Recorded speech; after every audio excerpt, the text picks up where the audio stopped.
Senator Rand Paul is with us now, Republican. Sir, welcome to the program. I'm sure you just heard that. What's going on with this Russian ship steaming towards our forces in the Mediterranean? You know, my first concern is this is why we should have a deliberate discussion. This is why this should originate in Congress.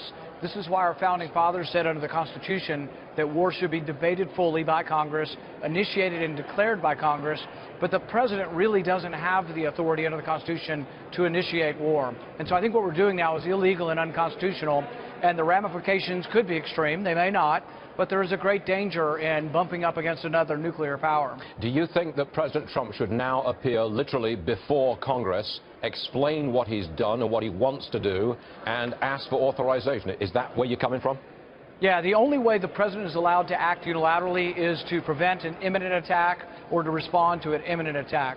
Even when we were attacked at Pearl Harbor, FDR came the next morning and asked Congress for approval before he did anything. You don't approve of this, do you? You don't approve of the launch of those missiles? You don't approve of military action like this? I think it's unconstitutional. And then the question whether or not it is actually advisable, we should have a big, robust debate. In the Iraq War, everyone was gleeful to go after an evil dictator, Saddam Hussein. And yet, the end result was that Iran became stronger.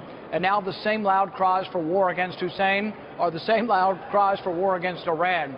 So if we topple Hussein, if we topple Assad, what comes next? Will we like the Islamic rebels that take over? Perhaps they hate us in Israel more than Assad does. I think that the assumption is, though, that this is, forgive the expression, a one-off shot. It's punishment for the dropping of poison gas on children. It's not an invasion. It's not war. Here's my problem, Stuart. If it's a one-off shot, maybe it's a $75 million, you better behave, but maybe it doesn't really have that effect. What my problem is that it may well take a lot more, and the question is a lot more really is getting us much deeper involved into their war. The rest of the Republican Party seems to be firmly united behind what the president has done, and so are some Democrats in the Senate.